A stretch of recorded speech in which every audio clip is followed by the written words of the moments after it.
Sobrang stress. Ako na siguro yung nag-a-apply ng US visa na sobrang irresponsible talaga. Alam nyo ba last minute, nandito na kami ngayon sa Manila, naiwanan ko yung passport ko sa Nueva Ecija. Siyempre kinakabahan ako nung oras na nakita ko yung oras, 6 na, magsi-7 na, tapos nasa Manila na kami, tapos i-check-in kami ngayon dito, malapit doon sa mall na pagbabiometrican ko, yung ganun, biometrics, ganun. Tapos yung passport ko, naiwanan ko sa probinsya namin, ang biyahe doon, simula doon hanggang dito sa Manila is 2 to 3 hours. So ngayon wala na kaming chance para bumalik pa kasi pagbalikat pa namin siya ginawa, aabuti kami ng 4 hours. Tapos ang appointment ko doon sa biometrics is 11 AM. So, hindi na talaga ako aabot. So, ngayon ang oras ngayon is 8:50 AM na ng umaga. So, ngayon, buti na lang, nag-post agad ako sa social media na, please, kahit magkano magbabayad ako, kailangan ihatid yung passport ko dito. Eh, wala naman pa kaming extra sasakyan sa bahay. At the same time, wala naman marunong mag-drive doon kahit manghiram ako ng sasakyan doon. So, nag-post talaga ako online. Sinabi ko talaga na kung sino man yung makakapaghatid sa akin dito ng passport, ganito, ganyan, etc. magbabayad ako. So, thank you. May sumagot agad sa akin sa social media. Nag-post ako, hati na dito ngayon, nagwi-wait na lang talaga kami. Tapos chinek ko yung mga kailangan ko para sa US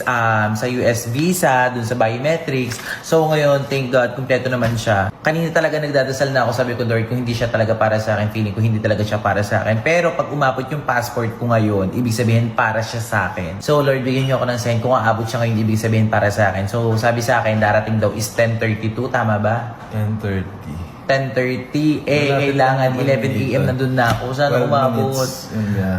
Oo, 12 minutes lang naman yung ano dito, no, yung biometrics kung saan yung lugar. Sana umabot siya.